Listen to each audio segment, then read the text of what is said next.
All right, we're back at it with another Dogging It show. I'm joined by the two Mikes out at Derby City. I'm the only donkey that's not out there. Was planning to come, feeling a little under the weather, so I hope you guys forgive me.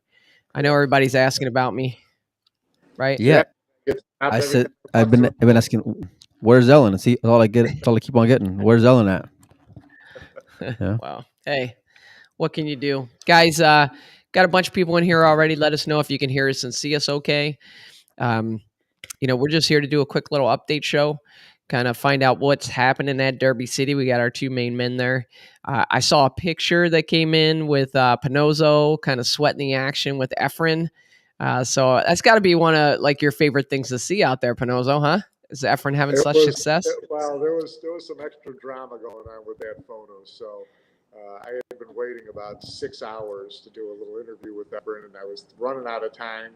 And all of a sudden, this match was going extra long, and all the balls were up at the top of the table. And I thought, I'm never going to get out of here. Oh man! But did you get it in? We got something to look forward to? It was fantastic. I'll show you what I got, Joe. You'll like this. Carry on. They, I'll catch up. they were they were about to so that's how much he was stalking Efren in the He tournament was room. talking. I'll So check here, that out. So this is Efren when he was it was 1985 at Reds in Houston, his first trip to the U.S. when he played under the alias Cesar Morales. And so this is a photo I took after he won, and I had him sign it for me today. And it says to Mike from Cesar Morales. Oh, that's great. Was that Santos in there? Did I see Santos in that photo? No, no, nobody else in there was a player. They were all just Filipinos who were following around and making bets with anybody who wanted to bet against Efren. You That's mean pretty Caesar? sweet. Caesar. It was a circus. They all walked in the room every day laughing and chirping, and the big saying back then was "Where's the beef?" It was an old commercial for I Wendy's, remember that. and Wendy's. yeah, and all these Filipino guys would walk through Reds going, "Where did the beef? Where did the beef?" Well, hey, get me up to speed, guys. What's going on out there? I know we talked. One pocket's winding down. I think it's like what 7 players left, 5, 7 players, something like that. What are we looking Feels at? like 18 with Hennessy in the field, but yeah, they're winding down. There's five altogether. You got three with buybacks. Efren, of course, is the main storyline so far. Hasn't lost yet. Not only has he not lost it, but he beats Justin Hall late last night after a long day. Beats Gerson Martinez, who I just found out Gerson's actual first one pocket tournament he's ever played in, and he goes Wow. this deep, which is phenomenal. And then Efren, of course, the other night beats Josh Filler in a Hill thriller. So, yeah, Chohan's got a buyback left still, along with Hennessy, and then Sky and Alex. Both have one loss. Tony handed Sky his one loss, and Alex got beat by Roberto Superman. Yeah, when I saw that Hennessy still had a buyback, I'm like, are they going to wrap this up before the end of the event? Is it like, you Yeah, this might be to be continued. know? Yeah, it's dicey. And Hey, one of Alex and Efren play at 1 o'clock. nice. One of the coolest things that I've seen from the content you've been putting out, Mike, was that little interview that you did with John Schmidt, where John said that, "Hey, I had to play the best player in the universe, then I had to play Superman. Like, can I just draw a human being next time?" That was hilarious. And he's being serious too, man. It's Oh brutal. But man. that's Derby City. You never know. Sometimes you can have cupcakes, and sometimes you can just have, a gauntlet of guys. And me and Mike were talking about this at breakfast when Joey wasn't there, um, and we were just talking about how open things up for if the other Europeans and other top players would have made it in. I feel like because there would have just been that many more landmines to go and fade. Yeah. Right. I think it really could have been wide open. You have a guy like Gerst who played one pocket, go this deep, sending balls down table, just banking them one rail at a time.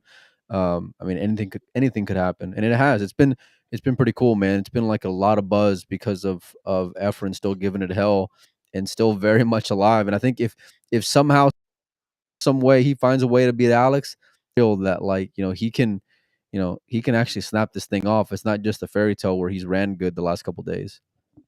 Yeah, what an amazing story that would be. Yeah, so Pinozzo, talking about stories, you've been probably coming to Derby for longer than anybody, really, a long time. What's your impression been? I know you've only been there for a day or so, but so far this year, what are your thoughts on how things look out there this year? It just keeps growing.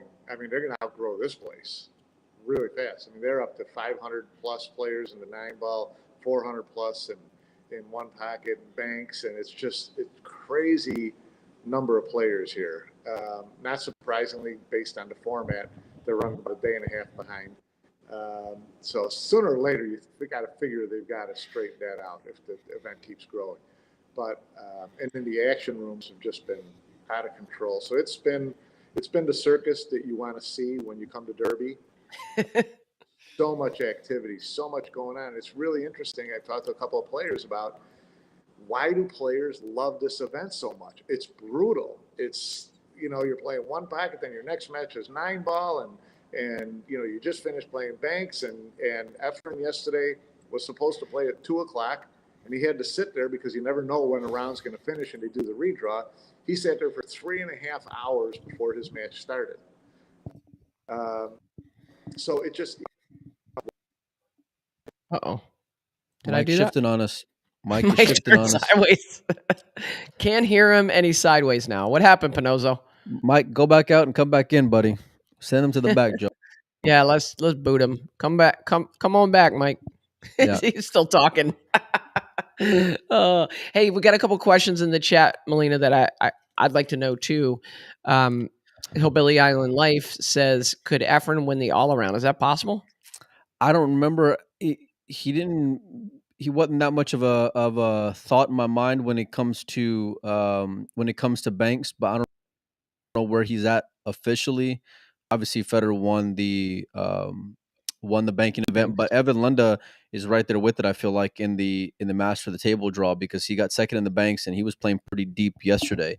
Now you don't favor him to make any kind of run in the rotation, but I mean, stranger things have happened. It's tight pockets, and he's been playing a lot of predator rotation events. So, I mean, you never What know, about but what about the guys left in the one pocket? Any of those guys get deep in banks? no, Sky surprised him causing any waves in Banks, even though he would have been one of the favorites. I'm trying to think. Tony, no, Tony wasn't there. wasn't even playing the last day. I don't believe so. Um, yeah, it's been yeah. I mean, I don't know. Besides Evan and Federer, of course, who are the obvious, and I mean, we'll know a little more today because Alex could legitimately make a run. Sky could. Tony can as well. His rotation game is very underrated. But you know, Sky for sure. I feel like. Skylar Gilbert in the chat says Efren made round 9 in banks. That's pretty deep. He's got to be in contention. If he can put together a little 9 ball run, get to maybe round 8 or 9, he's got to be in contention, I think. Well, That's it would pretty pretty much sick. be the crown jewel. Mike, are you there? Can you hear us? Can't hear you, bud. We can't hear you, buddy. Check your settings, Mike. Rats. There we go. Let's sit in the back here for a second, Mike. Try to come I out got it. and come back in and check those settings if you can. Um, let's Uh-oh. see here. Molina's running technology. Let's see. Let's try him again. Mike, you Pinozzo, there? talk to us. Negative. You got to adjust your settings. Turn the computer off and turn it back on. Do like we used to do when we were playing Unplug it. Wait we were 30 playing Sega. seconds. You in the Nintendo game, and then you put it Remember back that? in. Yeah. And Hey, then everybody had that one kid in the neighborhood on Super Mario Brothers that you could have come down to your house and they could get you the 99 lives, right? yeah. Oh yeah. You remember that? It was Yeah. like, go get Tommy. Tommy comes down, get me the 99 lives. Thanks, Tommy. See ya. Get out of here. Yeah. We got a question about what round did Federer make in one hole? Questions round 7.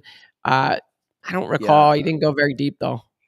No, I mean it's all relative, right? He took down some names in one pocket, but he ran into Roberto, I think, who beat him, and then he ran into John Schmidt, who beat both Roberto and Federer. So Mark, hey, Mark Delisle here brought up an interesting comment.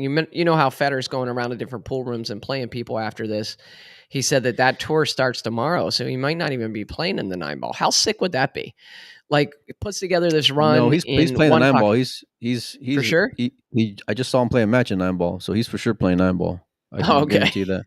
Yeah. Talk to us, Pinozzo. I've got nothing to say. Yes, There it is. We got you back. audio. We got audio. I had it last time, but I was lip syncing, faking that I didn't have it. And you said Oh, that you were busting our balls, huh? kicked me out. Oh, that's what you get for messing with us, man. Yeah. Oh. When the joke goes too bad, too good. I mean, Yeah. When you're too clever, it's just, sorry. Pinozzo, you talked about the action rooms heating up. Did you get to sweat any of those matches? No, that's a little too. That's not my area of expertise. The action room. Yeah, Molina, what you got? Anything good kicking off in the action room? no. Nick No, De Leon beat Lucas Varner, right? Yeah. Surprising. I mean, hey, Nick booked a winner, so that's relations to him and but no, I've been staying downstairs. Plus overnight's rough, man. I think last night was the latest I stayed up, and that was till like 2 or 3. I'm feeling it today for sure. I mean, I'm dragging ass along with that great breakfast that we had. So, yeah, it's rough, Hey, is man. Oscar still in the room there, Mike? No. So what happened with the match? He lost that match last night, right? Yeah, so he was given 4-22 to Justin Martin. I think Oscar started off with 5, makes up ground. Justin had a match, and it was like 14-13, somewhere around there. Justin has a match, so they stopped for like, I don't know, like 2 They went on hours or whatever it intermission. was. That's crazy. Yeah, come back, and Dennis Rocola when they came back. So, what are you gonna do? And He then, seems but to there's be winning some money out there. He seems to be playing pretty well, Justin. it's weird. When I first met the kid, he would never wanted to gamble, like ever. Um, so, yeah, it's been an interesting transition. I think after coming back from the Philippines, he's opened up his stance on it, and great. Seems to be having moments of playing great. He beat Shane Winters, but I heard he was not sharp then. Um, games make a big difference. Gambling, seasoning makes a big difference. I feel like, it's all a matter of how you want to rate someone. But I think they all came for making waves in the 9-ball. All these guys, or at least you would think so anyway. But yeah, just depends. Yeah, so guys, thanks for tuning in. We just wanted to get an update on Derby City, and just want to remind you, if you like to support us, if you like what we're doing, go to patreon.com/dogging it.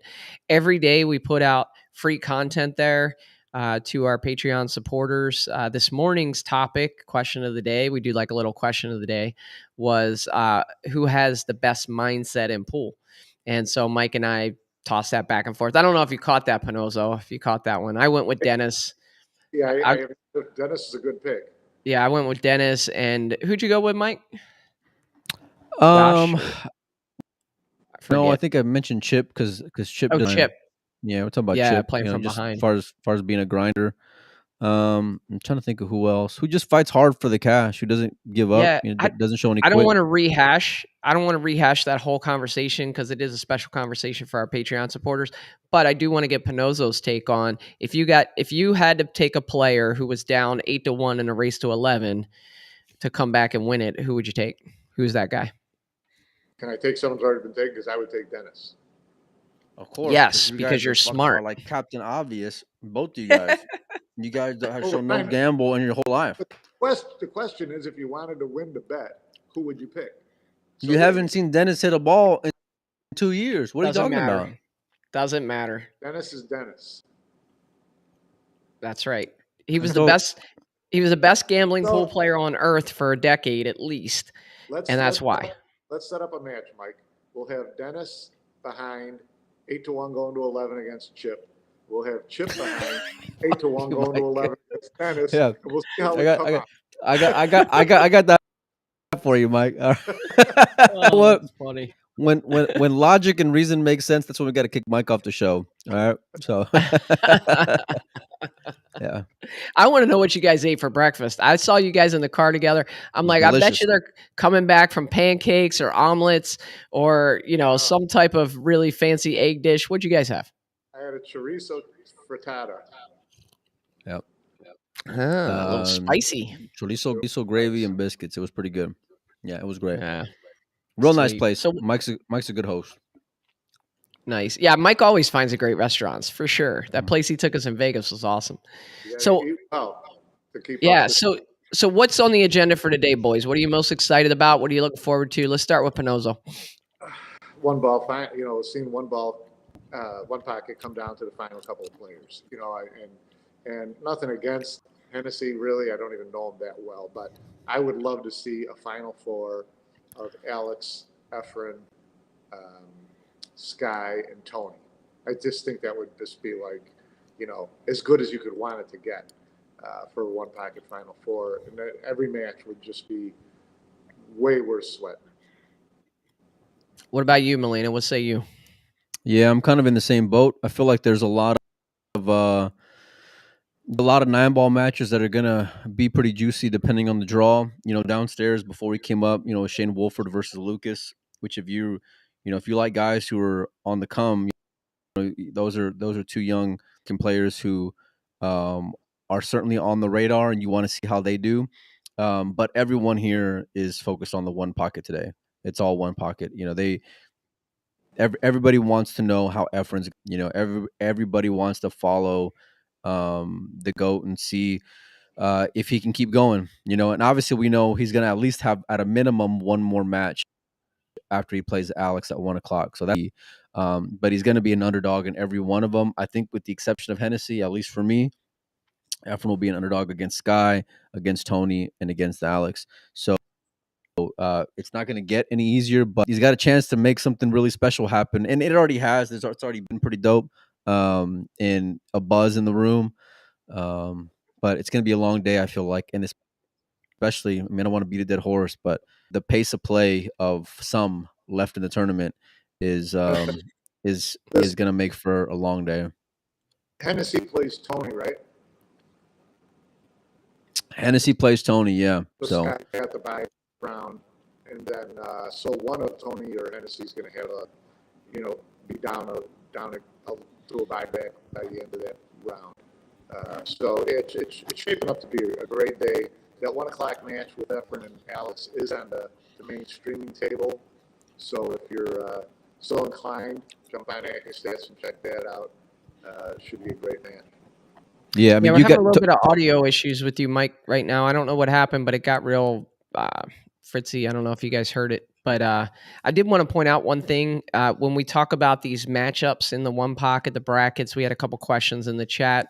For those of you that don't know, Derby City is unique from pretty much every tournament that's out there in terms of how they handle brackets. They don't really have brackets. They have new brackets every single round. So, if there's 5 people left, it's a random it's the only redraw. major to do that. The only major that does Yeah. that. Don't get Fidelzo started. But they do the random redraw, and then you'll have one person with a bye, and you have 2 other matches, right? And so weird things happen sometimes where the same player, like when you have 3 players left, you might have the same player get a bye twice if No, people have no. 3 buys. No, I don't think you can get. I don't think you can why not? have back to back. I've seen What's, that. What do you mean? I'm pretty sure you have it. I could be wrong, but I'm pretty In sure if you past already. years, I have seen that. There's been like weird stuff where a guy. What are you saying? If they get a bye twice, they redraw it. I don't think you can have a buy back to back. Is what I'm saying. Maybe that's a I'm new sure there's thing. smarter. I'm sure people that would know better, but I'm pretty sure. There's a lot smarter people than you. That's Yeah. for sure. True, it's true. But Anyway, random draw each round. You can play the same player twice, 2 rounds in a row for sure. well, yeah, especially if you have another bullet. Yeah, without a doubt. Yeah. Yeah. But it's gonna be a long day of one pocket. I'm imagining most of them are going to be on the TV table. With all these names, every matchup is going to be extremely vogue and compelling. All guys who have had a lot of success. Alex is highly regarded as number one pocket player on earth. Tony, best tournament one pocket player, and I feel like Tony, after talking with him last year, he's hungry to get a banner. Tony wants the hardware, I think, more than the money, and Tony wants the money too. But Tony would be up there in history. I think there's something really special to a lot of these guys, and Tony is lacking in that department. So I would love to see him. Um, and yeah, I mean, Sky, epic last night against Josh Filler, down. I think he was up 2-1 in games, makes it 2-2, down 7-1, 7-2 in balls, and then Sky just comes back, and it was. I'm on fumes, man. It's been a long week, and even at like 1 a.m., that main TV arena was still buzzing, packed full of watching Sky and Filler, and I just love the fact that there's so many great names that are still left in here. But yeah, fast forward a few hours, I think I'll enjoy it a little bit more. So I'd like to shift gears a little bit and talk about something different. I know we weren't planning on doing this. I didn't kind of tip you guys off, but this early this morning, I checked social media and I saw a post that put me on tilt, something that you did, Mike, where you put out something you weren't supposed to put out. You always do that. But you put out another post on Windows today about players that were invited to the Matchroom World Championship, the World 9-Ball Championship, but chose not to go. And I thought the comments on that, I didn't have an issue with that. I thought it was kind of interesting to see, who was invited. It was nice to see the transparency, but a bunch of people kind of thought that was not a good move by Matchroom. And I'm curious to get your guys' thoughts on what you think of Matchroom, not just announcing the players list, which was awesome because now we can do a fantasy draft for it and have fun, but then announcing the list Y'all are of getting people smoked, son. of people they invited and declined the invitation. So thoughts on that? Go ahead, Mike. How's my audio? All right? No. A little shaky. Yeah. Wonder why. I have no idea. It must be internet connection here. You know what? We're going to have to outfit. Hey, Molina, we're going to have to outfit Pinozo with some of our cool toys so he can take on the road with him. Give him a nice little lapel mic. Don't make it awkward, Joe. Don't make it awkward. Sometimes when you say things, it just comes across a little awkward, buddy. I'll put my thoughts in the private chat. Yeah, no, that's not gonna work, Mike. That's not gonna work. We're a live broadcast, buddy. Yeah. Nobody wants to read your chat. Yeah. Well, let's start with Molina. No, I feel like have something like this when they announce players lists. You're always going to have names that are being left out, and then you're going to have rumors and innuendo, and they're setting it up for this person to win, or they're trying to keep this person out, or they're not showing any love to the Filipinos, or just always a lot of gossip. And this way it kind of gets ahead of it and says, hey, listen, we invited these players, they turned it down. They're not putting all their business out there as to why they, or whether it's personal or financial or whatever. But they're basically just putting it out there where, hey, listen, we invited these players, we want the best of the best that are here, we expected the best of the best. For the most part, there is, but it's obvious when you have names like a Carlo who's not there, or a Dennis, or I'm not looking at the list right in front of me, but when you have these big names and they're not on there saying and talking a little smack, well, it's like there's nothing to talk about. Listen, we invited them, they're not here. Let's move on with life. I'm excited for the World Championships. I think it's going to be great. I know the travel is a little bit tough for some of these guys, especially given how close it is to Derby and how when it was announced, because that part I wasn't particularly a fan of. It was real short notice, I feel like. All right. So here's the list: Nick De Leon, Chris Reinhold, Dennis Ercolo, Roland Garcia, Earl Strickland, Danny Olson, Lee Van Corteza, Roberto Gomez. Earl ain't played a tournament in 2 years. Why is that a surprise to anyone? You haven't seen Earl play anything ever in the last couple of years. I had the floor. Okay. I'm talking here. Okay. Met Vergara, Hennessy, Jesus Atencio, Tavan Lin, Andreas Daniel, Kyle Akalu, and Carlo Beato were the notables. I just want to know, is that all the people they invited that were turned down? Because I don't see my name on there and I refuse to go. So you want to be invited just so you can say no. Exactly. Is that what I'm hearing? Exactly. I can't make it out. I can't make it out to Poland. Are you crazy? I got stuff going on. I got my life going on here. That's a lot of Filipinos. Yeah, a few. Yeah. I heard Carlo Beato is under the weather. I heard he was in the hospital, and so that's the reason. And that's the other thing. Like when you look at this list of people, they all have their own reasons, right? So there's people who maybe the cost of the trip, they can't kind of justify that expense, for what they're likely to get out of it. And then you have maybe people who are under the weather, maybe you have visa issues, things like that we saw that kind of rear its head in the last couple years, especially here in the United States with players like, James Arness and Arcolo, and even the fillers kind of We're skipped the playing in the trip to World the US. Championship, so Yeah. yeah. So, but that's not in the US, it's in Poland. So, Right. Pinoza, you kind of agree with Molina about getting it out, having transparency there? Yeah, I do. I think they just wanted to stay ahead of it.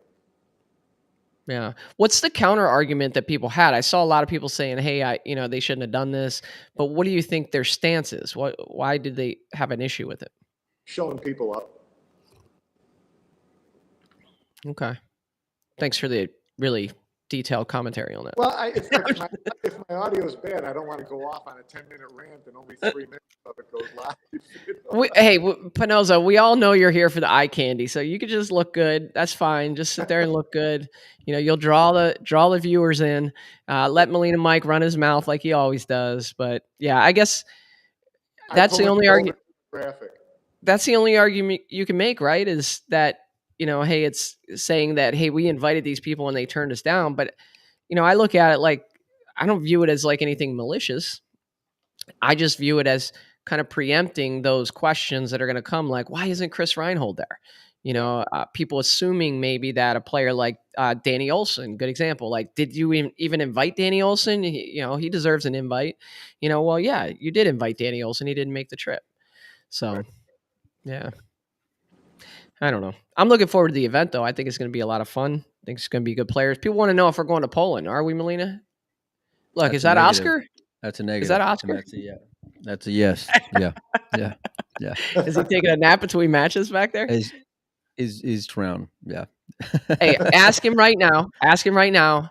I want to know who Oscar Dominguez is picking in the Derby City one pocket. Oscar, who do you got in the one pocket? Efren, not Hennessy, and who's the other one? Alex. And Alex. Alex. Who do you got winning? And if you pick Hennessy, I'm kicking you out of the room. Meanwhile, Oscar's paying for the room, I'm sure. Yeah. Yeah, right. Yeah. Go to your room. Tony's got to buy. Tony, Hennessy, and Efren have buybacks left. Tony for the win. That's who he's got. Tony Tony for the Chohan. win. You heard it Yeah. here. It would be Get your cool money to see on- Tony's banner up there.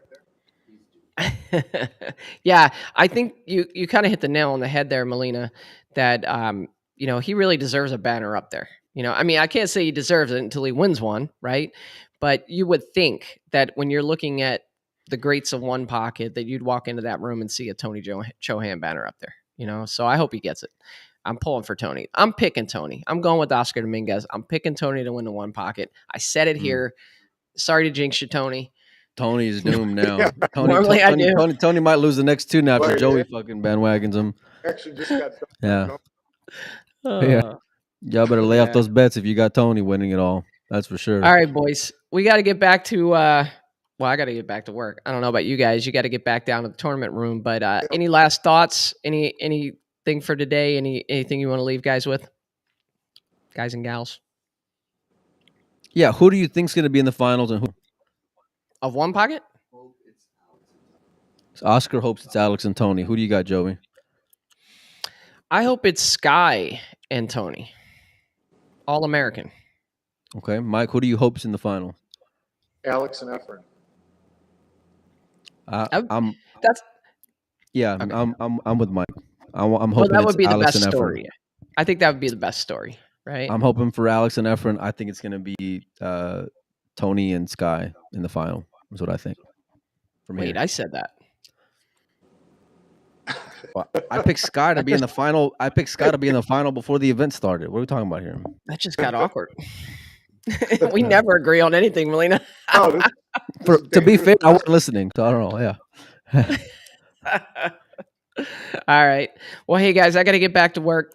Appreciate the show. Appreciate the time. Thanks everybody for joining, guys. If you want to support us, if you like what we're doing, hit us up on Patreon. We got exclusive content there every day where we get it out to you guys. And let's just say we're a little more free to kind of speak our opinions on things. And then Molina goes and posts it on Windows Open anyway. Sometimes it gets me in trouble. But check out patreon.com/doggedit. Thanks for tuning in. We will see you guys later. You get on Patreon, you get to hear Joey actually swear. Me? No. Your money's worth there. See